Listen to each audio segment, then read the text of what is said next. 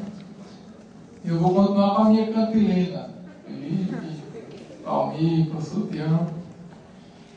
Cantilena porque eu estou repetindo um discurso já há algum tempo, né, durante o período de greve, que é o discurso que eu repetia para o professor Adelino, quando ele era meu coordenador de área, e nós discutíamos a instituição lá na coordenação de área. Para quê? Não se sabe, né? Porque a gente não tinha o poder de mudar nada, mas nós discutíamos. Encaminhávamos as discussões, nada era feito, mas nós discutíamos. Então, o que eu acho que está faltando, professor, é isso, é discutir instituição. Eu vejo esse pedido de democratização, autonomia, mas eu acho que antes disso, parece que nós estamos igual os cientistas americanos, querendo descobrir água em Marte para salvar a vida na Terra, enquanto a Amazônia está pegando fogo. Nós precisamos de ordem, que não haja a oitava chamada, já aconteceu isso aqui, aconteceu comigo na semana antes de ser deflagrada da greve, um coordenador acrescentou 3 alunos na minha turma. Eu já tinha aplicado as primeiras provas. Então nós precisamos discutir a instituição, mas na minha visão, é nesse sentido. Antes de falar, é claro, democracia, autonomia, tudo isso é importante. Mas nós, o Instituto Federal de Educação, de Ciência e Tecnologia de Goiás, jaz no maligno, como diriam os religiosos. Nós estamos precisando primeiro organizar, primeiro colocar ordem na casa. Isso não é uma crítica, é uma crítica, mas no sentido de contribuir, de que antes da gente partir para isso, de querer abraçar o mundo com as pernas, vamos organizar o que está feito. Eu e a Adelino fizemos PGA em 2011, 2012, 2013, nenhum dos 3 foi atendido. Então, é esse pedido que eu faço, é essa minha cantilena que eu vou continuar fazendo até que eu me ensine.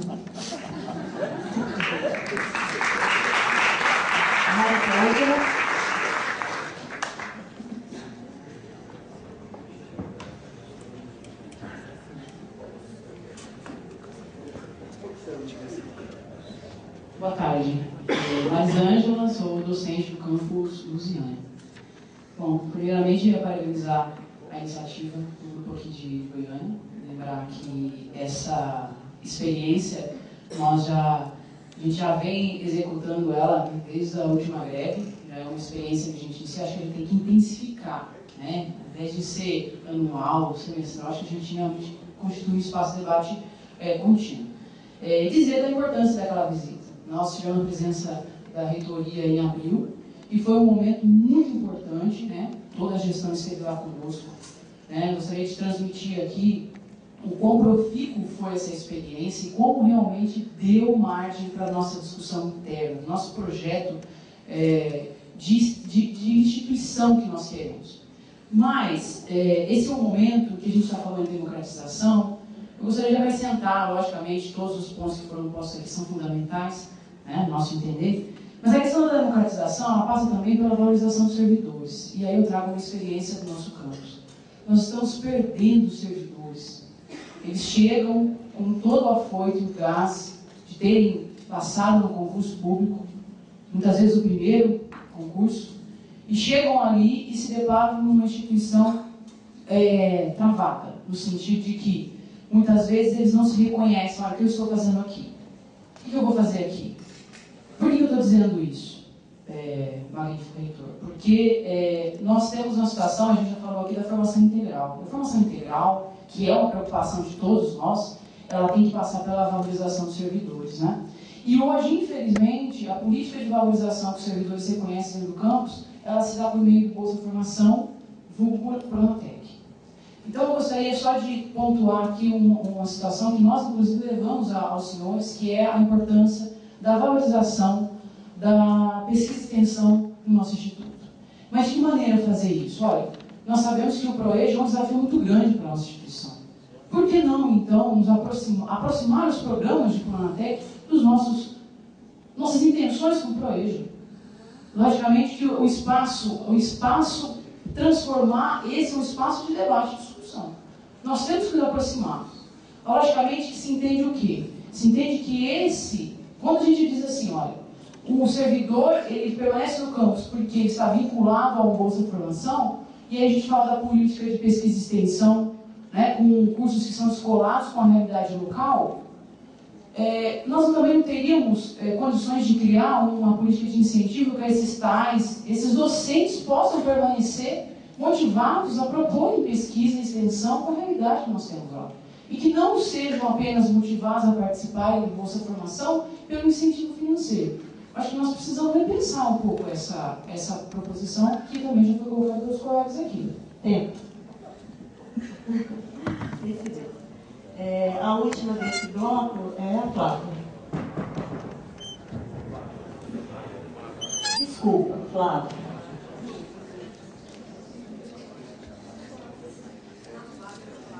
A gente não conseguiu notar o seu campus. Boa tarde a todos, né? Queria primeiro parabenizar o comando de greve e a reitoria por esse evento. Eu acho que ele deveria ser fixo no nosso calendário, porque isso aí ajuda muito o nosso instituto. E o ponto que eu queria debater aqui é a evasão dos alunos. Eu acho assim que tem cursos que os alunos não ficam, ou talvez porque trabalham e não dão conta de ficar nos estudos ao mesmo tempo, ou até mesmo porque não tem condição de ficar aqui e permanecer aqui, né? Então eu acho que esse é um ponto a ser discutido. Por que está acontecendo isso? Os auxílios estudantis, será que eles são, como é que eu digo, ajudam muito os estudantes? Será que poderia ser maior? Então eu acho que o governo criou uma bolsa que chama Bolsa Permanência. Para mim essa bolsa chama Bolsa Enganação, porque nenhum instituto federal pôde participar dessa bolsa, né, ganhar essa bolsa, nenhum aluno pôde participar. Por quê? Ele pega a carga horária do curso e divide pelo número de dias letivos. Meu curso, por exemplo, Engenharia Mecânica, ele tem 3.600 horas, né? Nos 10 períodos do curso, ele vai então dar uma nota, você pega a carga horária e divide pelo dia letivo, vai dar uma nota de 3.6. Para os cursos conseguirem ter essa bolsa, tem que ser no mínimo uma nota 5. Ou seja, que curso de Instituto Federal ou até mesmo de universidade tem uma nota de carga horária de 5.000 horas? Que curso vai ter isso? Então, eu acho que essa evasão se dá muito pela permanência do estudante na instituição. Por que ele não está conseguindo? Eu acho que isso aí tem que ser discutido. Teve vestibulares aí que sobraram vagas e tiveram que abrir vestibular para vagas remanescentes. Olha onde que a nossa instituição está chegando ao ponto de ter que criar um novo vestibular para vagas que não foram preenchidas. Se a vaga não é preenchida, para mim é um dinheiro que está sendo desperdiçado com a educação.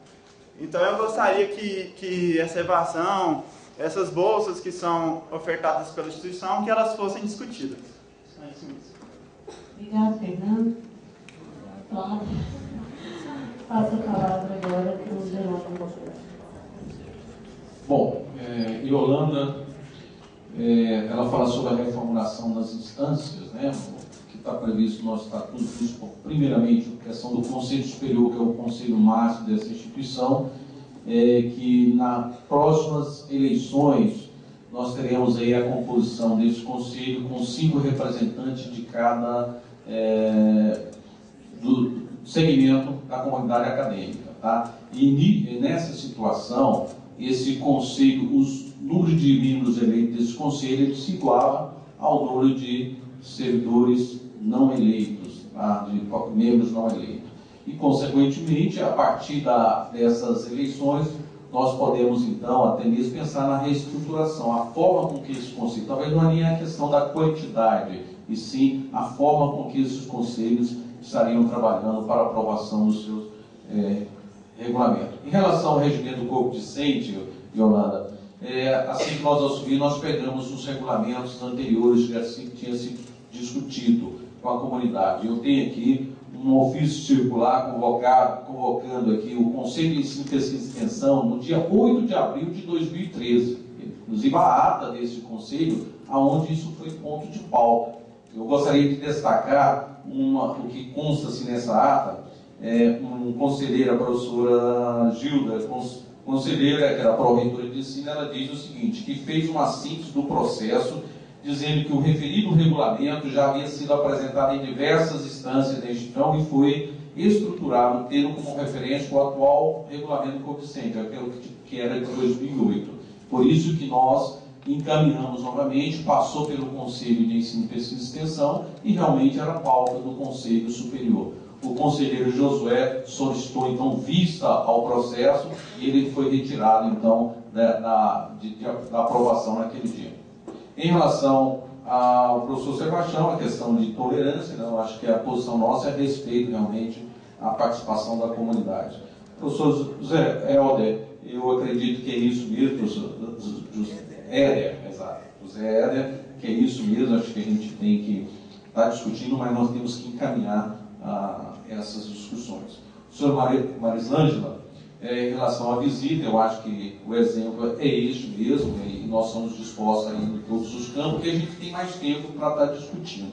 Em relação à questão dessas bolsas, né, para incentivo da pesquisa, só que eu gostaria de destacar que já está sendo foi apresentado, está sendo discutido na Câmara de Pesquisa e Pós-Graduação do Conselho de Ensino, Pesquisa e Extensão, uma metodologia a ser apresentada ao Conselho para a participação da comunidade na definição da política de pesquisa e pós-graduação e inovação, e, consequentemente, a definição e criação de bolsas. Tá? Isso é um encaminhamento já dessa Câmara de Pesquisa.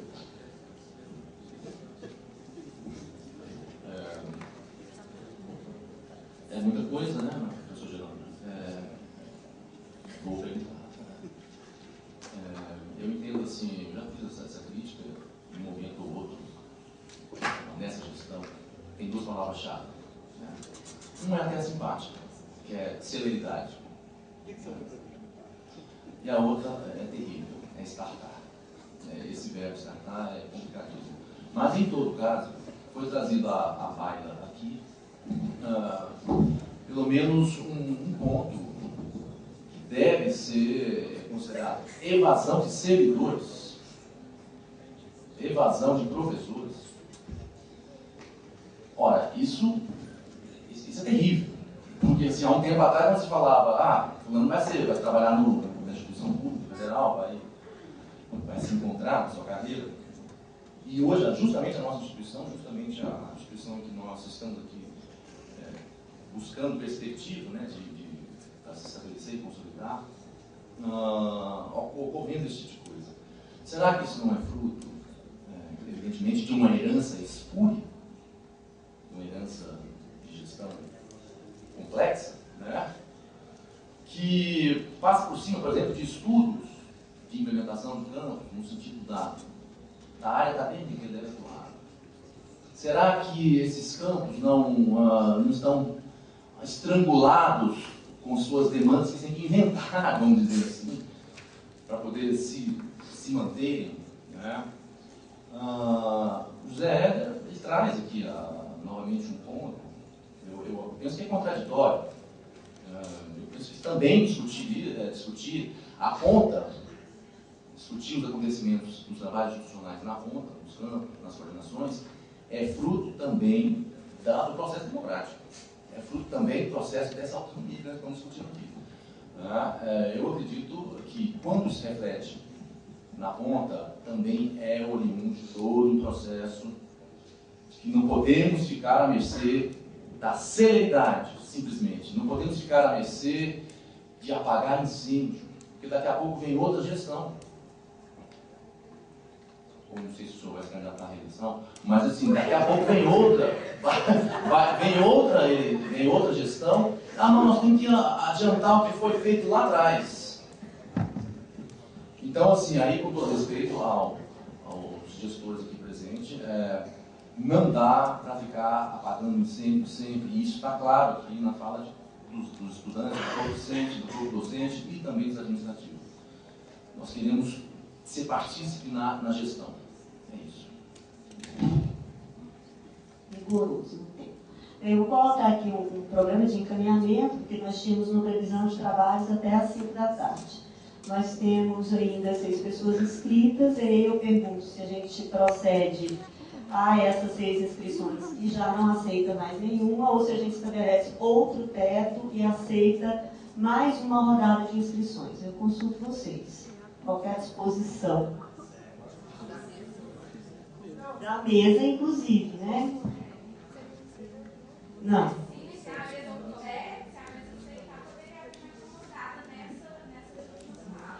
Podemos estabelecer o teto até 5h30, aí a gente chama as 6 pessoas que estão, não, 5, né? Depois já tem mais uma inscrita. Ah, tá. Ele está sugerindo que a gente faça, então, esse bloco de 6, que são as 6 pessoas que estão inscritas aqui. E a partir... Tá, mas aí vamos abrir a inscrição novamente. E aí...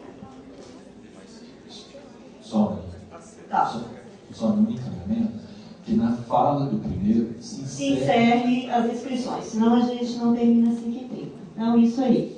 Pode ser assim, então?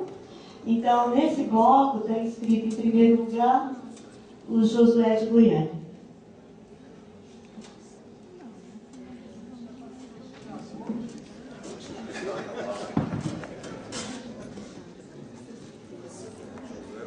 Boa tarde a todos. Estou desafiando aqui a falar, fiz uma cirurgia na boca ontem, mas enfim, acho que é importante colocar algumas questões aqui que não dá para terceirizar essa fala.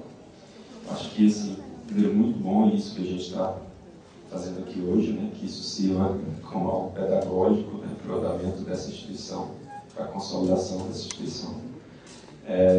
Reafirmar que a autonomia dessa instituição ela passa pela democratização dessa instituição. Eu, como membro do Conselho Superior, é por isso que eu senti uma obrigação de estar aqui falando para vocês em relação a uma bandeira que a gente já vem levantando já desde antes da eleição do Conselho Superior, né, que era, a gente argumentava já que esse processo de construção da identidade dessa nova instituição, né, então teria que se dar sobre novas bases, né, especialmente sobre a base da democratização e sobre a base da autonomia. Eu, como membro do Conselho Superior, foi algo que sempre me incomodou, por perceber que esse conselho, tanto a composição, quanto os métodos, quanto a falta de uma agenda, quanto, inclusive, a dificuldade que se tem da realização dos trabalhos pelos conselheiros, que não conseguem se comunicar com outras instâncias, né? Enfim, as matérias chegam para a gente, geralmente com 8 dias de antecedência, e a gente não tem as mínimas condições de estabelecer um debate com a base, então fica muito naquela coisa da democracia mesmo, representativa, como se nós tivéssemos recebido uma procuração para falar em nome da base. Né? Nesse sentido, o comando de greve, do qual eu faço parte, juntamente com outros companheiros aqui, nós já temos uma conversa, acho que o reitor não falou porque é muito curto o tempo dele, mas a gente está em processo de negociação do comando com a reitoria. Né? Temos, inclusive, até a próxima sexta-feira de apresentar um documento, né, explicitando alguns elementos desse processo de reestruturação, embora, inclusive, haja uma discussão sobre qual que é o momento mais interessante, mais conveniente que se pense esse processo de reestruturação mais amplo do Conselho. De qualquer modo, a gente entende que o próximo mandato, que inclusive tivemos agora prorrogado por alguns meses, por uma série de questões, mas que desse próximo mandato, que já está, quer dizer, com as eleições atrasadas, que ele já traga algumas dessas mudanças e que ao longo desse próximo mandato se faça esse processo de reestruturação mais amplo. Né? O magnífico reitor tem se comprometido, né, em estabelecer esse diálogo, né, e eu acho que isso é fundamental, e esse diálogo e esse processo ele só pode se dar da forma minimamente ideal com a participação de todo mundo. Nós vamos, desculpa, só um pouquinho, nós fizemos o recolhimento das assinaturas aqui e a gente, inclusive, quer utilizar esse canal para poder manter esse diálogo com vocês a respeito dessas questões todas. Muito obrigado, desculpa. Obrigada. Renata, reitoria. Só encaminhando, se inscreveram então mais 3 pessoas, né? Isso, e já se encerraram então as inscrições para a fala. Renata. Boa tarde, eu sou servidora técnica administrativa da reitoria e também faço parte do Comando de Greve. Gostaria de fazer, primeiro, uma observação. Não entendi muito bem o negócio do pato da galinha, mas eu acredito que seja para dar mais publicidade às ações da gestão, alusão, né? Exatamente. Então tá. E gostaria então de fazer uma proposição nesse sentido, que eu acho que mais divulgação também é mais transparência. Primeiro, existe um plano de trabalho, ok. Eu gostaria então de ver um plano de ação com cronograma de execução das atividades para a gente poder acompanhar. Uma outra coisa também, gostaria de sugerir a transmissão das reuniões, a princípio, primeiro do Conselho Superior, para a gente ver como que funciona, como que é a metodologia. Porque, assim, realmente eu não sei, eu tenho curiosidade. A gente vê, por exemplo, as críticas do Josué, tem outras pessoas que falam de outra forma, e a gente nunca participou, eu nunca vi uma reunião do Conselho Superior para ver como que as coisas funcionam, como que as coisas são deliberadas. Então, gostaria, a maior parte do campo, se não todos, tem sala de videoconferência, para isso ser transmitido por videoconferência e ser aberto lá na reitoria para a gente poder participar. Obrigada. Marcelo de Anápolis. Eu já me sinto contemplado na fala dos colegas. Marcelo, então, retirou sua inscrição. Antônio Roberto, Goiânia.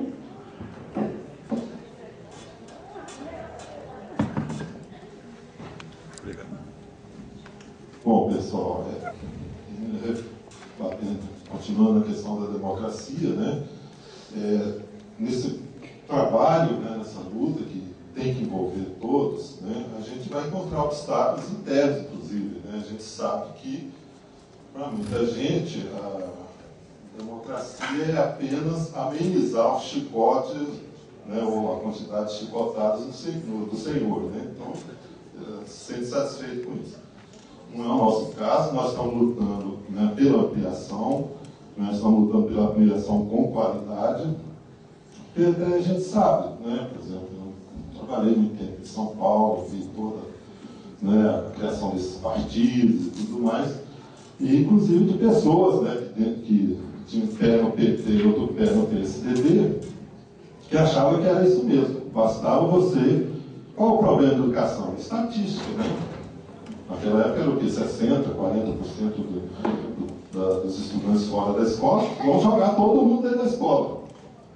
Está aí o resultado. Né? Qualidade da nossa escola, uma das piores do mundo. A questão da saúde do mesmo jeito. Né? Vamos criar o SUS, né? E vamos estender a saúde para todo mundo. Está aí a nossa, né, saúde como está. Aí você corre para um hospital particular, que também recebe dinheiro público, né? E chega lá, a qualidade é tão ruim quanto da saúde pública. Né? É o caso também da educação. Nas escolas particulares, muita gente acha bom só porque não tem greve. Né? É a concepção que muitos pais têm de escola, como uma espécie de creche. Então, para esse pai, está boa essa escola. Ninguém nesse país é contra criar a escola. Né? Mas essa luta que nós estamos fazendo aqui agora, ela tem que ter sido iniciado, né, desde os programas instalados do PT. Só que sindicatos, partidos se renderam às bolsas, né? Processo de bolsas, né? Então, não fizeram a luta, né? Se omitiram da luta, né? Nem a questão do Pronatec, né? Quantas pessoas, né, acharam o Pronatec um baita programa, etc. Está aí a finalidade deles, né? Mesmo o ProEja, né? Da forma como é implantado hoje, né? Nós temos dentro dos institutos, acho que 2% da demanda do ProEja, o resto tudo está nas escolas do Estado, na rede privada, por aí. Então, não é isso, não é esse tipo de expansão que nós queremos, né? Bom, contribuição no sentido da democratização interna, nós